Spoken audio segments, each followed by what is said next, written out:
me see. My mother went to Pastor's Road to spend time with my aunt. That was back in 1933. It was a habit of going down there. So she was pregnant with me, wanted to get back home. Unfortunately, the morning that she got up on press to get ready to go home, she had pains and there was me. She didn't have time to go no place. So I guess I was supposed to be born in St. Michael. Probably that's why I love it. Anyway, I went back up 3 weeks old to St. Thomas. I was baptized at Holy Innocent Church. I went to school at a couple of months, not much, because she moved over to St. James on my grandmother's ground. My great-grandmother's ground then. So I was educated at St. Silas Girls' School.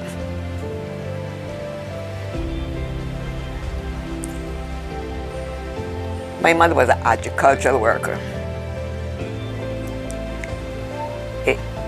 I would say I come from a whole agricultural background. The only body who didn't do it must be me. My mother, my aunt, my two half-brothers, everybody was agriculture. I used to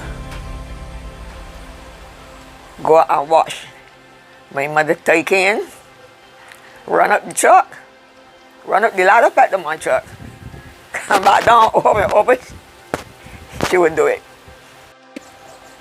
She dropped down, she plant Boniface, she plant Edders, she plant potatoes, she plant yam, she plant cane.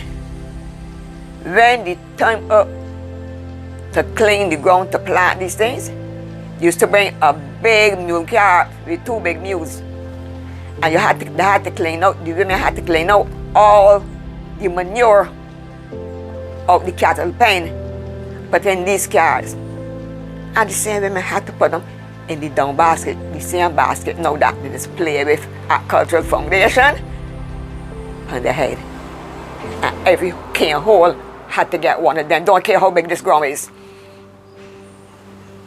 All of that my mother used to do. She worked very hard.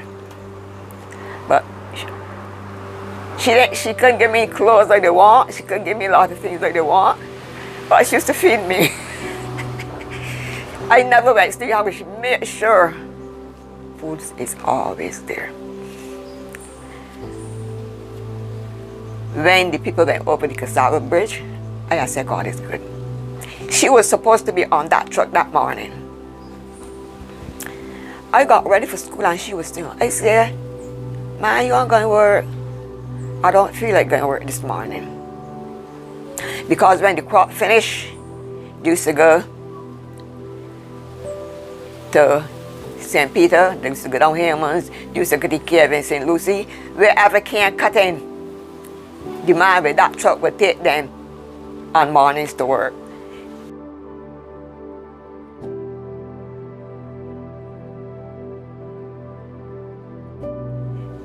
When the truck went over, they just come from 4 Square section. She was to be on that truck. When the people went over the bridge and somebody called, sent a little boy and called her, my mother went in that gully. And people tell me, wait, I know your mother is brave, but I didn't know she did that brave. Your mother went in gully and take out dead people out that back gully, punch she back.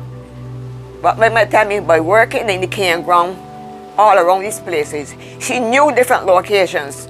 So everybody by the road and looking over, she went round the back and went down the slope. And she said first time she put her foot in the gully, she said, oh Lord, I ain't dead, that's my foot. She said that she turned around, take out the body, punch she back. And when she get up the hill of man, she take the body. She said, and she did that till every voice she heard then they come from then, and when she left them with the dead people to take her. When police and everybody come in my mother home, she didn't stick around. And it took weeks for them to know that my mother was in that gully. She was that kind of person. She ain't gonna know you. If you did, anyway, and she did hear something that happened to you, as long as she could get there, she gonna come. Any kind of help she could be to you, she would be. She didn't have education, but she had good common sense. She was that kind of person. Long after, I am sure it's because I was about 12. And she's, yeah, because that happened in 1945 and I was in 1933. She said, the postman come. He said, I feel like I got a mail for you. It looked very official. When I opened the mail, they sent 120 for her for down in that gully, which was 5 shillings. I said, you get money. She can't show it to nobody. And I said, go along for it. She said, I'm going for none. She said, no, you go along for it. She said, I tell you, I'm going for none. She said, you hear what I tell you? You deserve it, go along for it. And me and her went to town because I knew town better than her. That time government saving bank had a little bank. They saw behind, when I crossed the wharf in the public building. And I took her in there and get that 120. Because being in town with my aunt, I knew town well.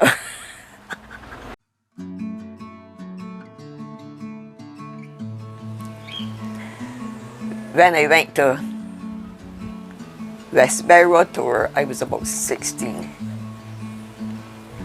My aunt sent and tell her a lady wanted some person to help her. So I guess she big enough you could send her down. And my job was to go to the bake shop, take the bread to the bake shop, because she used to make them twice a week, Wednesdays and Fridays. And go back for them, sweep the house, and press. You know, she is the first person that learned me to forcing a man's pants. Because I never knew that before. So that's where I learned to forcing the first man's pants. And I tell you, up to now, one thing I like is a decently dressed man. He has to look good, he has to dress good, and he stay in the pants cutting. That is the kind of male that I like. And I think that got to my head.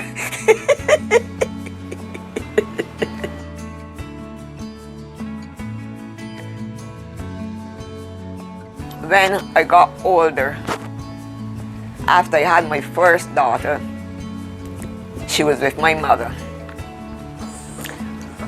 Foolishly, I got the second one. But thank God, my girls are women. They're pension like me, they're as old as me. I don't know they get a pension. When I met my husband, they were small. So his mother said, are you going to marry her? He said, why not? He said, she's a beautiful woman. And I said, boy, look, she said, you're going wrong. We married in June 1963. I had 2 children for him, a girl and a boy. I'll show you the last girl picture when I get from here. My son, he died in 1997, which just to bring heartache to me. He was my only son, and he was a very nice guy. He never kept company. You never see him alongside the road staying up. I asked God for him, and he gave me a respectable son. I always say so. And when he died, I said, look, I said I asked God for him, and he gave me the 37 years, and he took him back. But I thank him for the time that I have him. He never caused me a heartache nor a tear. And he died at 37.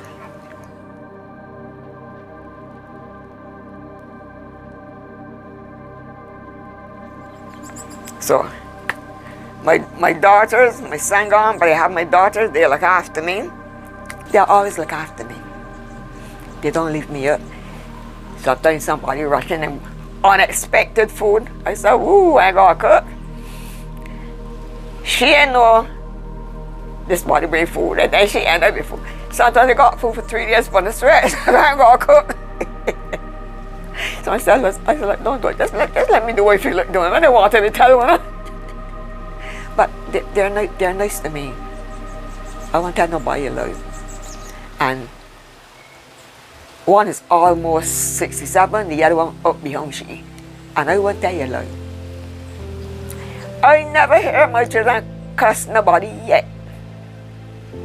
I don't know if they do it, but I never hear them with a bad language yet. People still look at me and ask me, how a little woman like you could raise big children? I say, well, no, come and live at me. One of my daughter did teaching. She said, somebody asked me, I thought you might be a big woman till I see she. How she man you wanna? She said, she don't try she, yeah. She can't handle anything.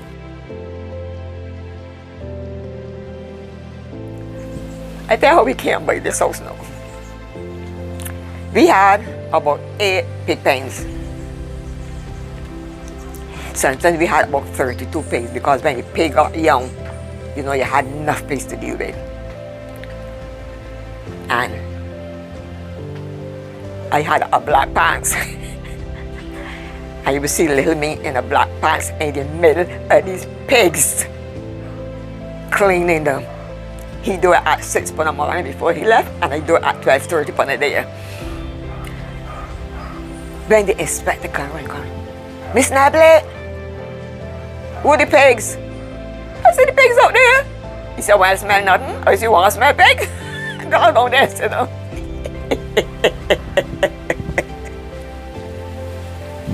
And that was in my time, because you never smell pigs in there. They used to be so clean and tidy. The brown hens that's lay, we had 12 brown hens. You see, always keep 12 brown hens. When you get the really first 12, you go back for the other 12. You keep 12 broilers separated. One for egg, one for eating. We never used to buy meat. And when you stay up in the door, we had a yard as long as must be from here to the end of that house. And when you stand up in the door and you look down, all you will be seeing ducks, geese,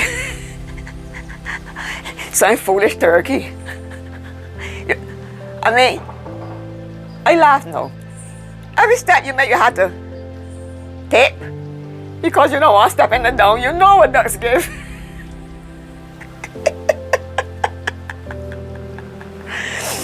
And every Friday, I'm not saying on a Friday my husband come in, I stand out the door. What are you looking for? You're looking so that you're going to cut no right. He know what you're looking for. Because every Friday, I used to kill a duck or two, depends on the size. We never used to buy meat. And go up under the cellar, the children would spread bag and go up and spread over the window. And come up with a lot of eggs. The omelets used to be thick and good. Duck pudding, did you call it pudding? Too pretty. But then all of a sudden, they tell you, you can't keep these things on. So we had to kind of phase them out. Because we would sell some of the pigs when they get to winning height. And we would kill some like coming Easter, Christmas, and New Year. And people used to send order the meat. And when some people didn't get meat, used to call, because we never give our meat, our pigs mash. We give them dry food, cut potatoes stick, and a long trough with water. So you know that meat had to be good. You didn't get any meat that when you put it on the table, it do so. And share about that, yeah. It was solid meat. All of that money had give us some way to live. Here, he worked at the harbor. He didn't work the first year it started, he went the second year. And he worked from then until it finished. The money, they didn't used to get no big salary, but he make it work. And the week that he said he going to buy so and so, I ain't looking for no money. I buy my groceries and I cook the same way as if I get money. You know, some of them will keep noise, but not me. I cook, shop, cook the same way. And everybody get food to eat. And he built this house alone. He had 2 men to help him, and he was getting $30-something a day. And don't you know, somebody tell him that he working for that and he working for enough money, and make he get them more. So I was giving him the same thing that I was getting. So he said, well, if I don't want more money, I gotta find somewhere else. And he built this house himself.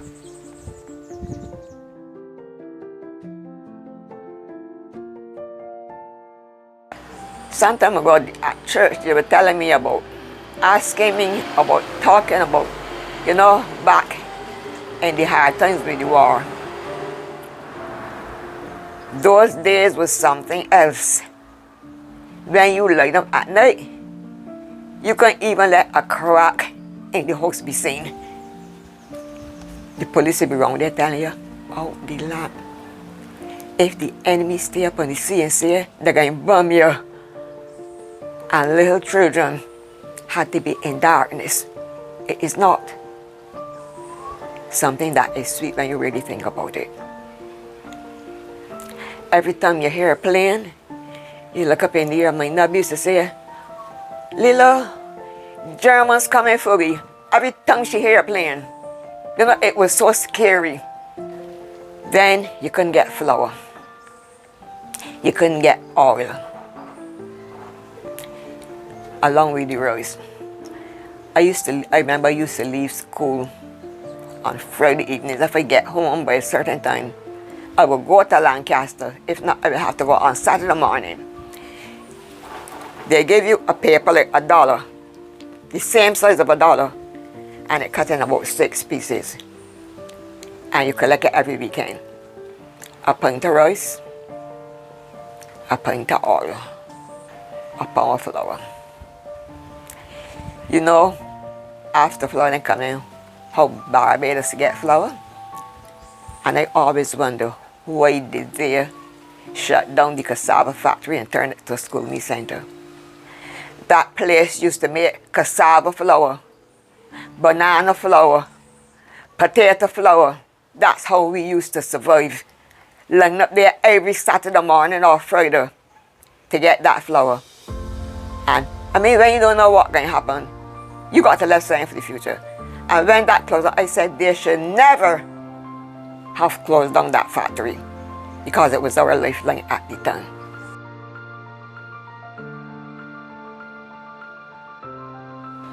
I remember when they used to have the shit rice coming from Guyana, because we couldn't get food to eat. And when this rice came, you had to take a big sieve. And by the time you sieve it, you had very little. This is why they call it chip rice. And if you miss and let it boil too long, you can't eat it, you got pap. So you can imagine what I'm talking about. We used to live on sweet potatoes, which was very big. I remember my mother used to get a bill, the cane bill, and chop them in half, and then chop them again. She would chop one in 4 in order to hold it, to peel it. The breadfruit, used to call the breadfruit cows, and we ended up eating more breadfruit than what the tree could bear. There was a gentleman on the hill named Mr. Williams. He had a bake shop attached to his mother's shop. If you can remember now, Lindell and Theo Williams, he was their uncle. And we used to take these breadfruit, wash them, and carry them. He would push them up in the hole in the bake shop and bake them till we come back such and such a time. And when you go back, he would drop I used to call it a clump of butter. Cut a hole and drop a clump of butter in this breadfruit, and you could go home and eat it comfortable. His mother used to give us a lot of biscuits. And that time, saltfish, you used to get saltfish. Not like now, you could get a big junk, and you would got a paper bag with saltfish and biscuit. You would eat till you get home. You know, those, to me, people said them in good days, but I feel them the good days because you ain't starve. When you starve, it is bad, but when you can get something to eat, it is good. You understand what I mean? Good. Anyhow, I live up there at 22. I live thinking at 22. And I went to Spooner's Hill and lived in my mother-in-law's house. She had an extra house. And I lived in this house with my husband.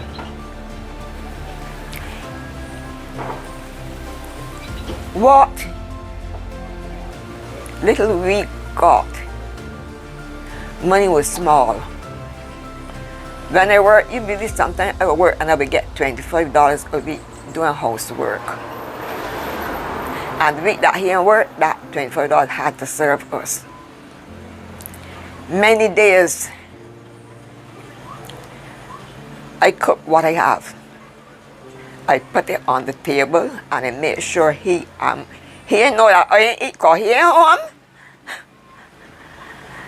But when he comes food there, and he and the children eat, and I wash them. When they finish, I go and make a cup of tea. How many people you think would do that? I said, no, I gotta fill my belly first. But I never like to see my children hungry. I never like to left them up.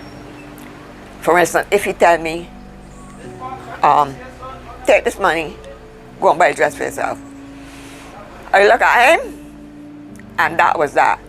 Next couple of days, Leila, when I see the dress, I buy clothes, I buy something for my children. Because I always think about my children, I put them first.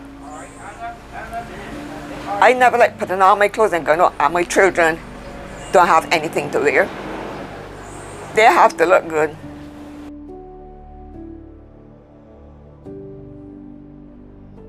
I tell my daughter the night before, I'm waiting, my computer, monitor gone bad, I want one.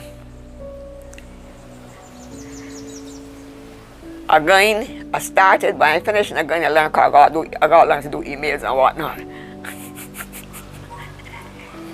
I mean, my mother didn't live. All she lived to see was a telephone. She died at 91. In 1992. My son died in 97. Yeah, she died 2 years before him. She died in 95. She didn't live to see nothing but the telephone. All right. Talk to you later. See you later. And whatever is around, I can enjoy some. My intention is to enjoy some. Just ask the Lord for grace and enough strength. And I'm going to enjoy some.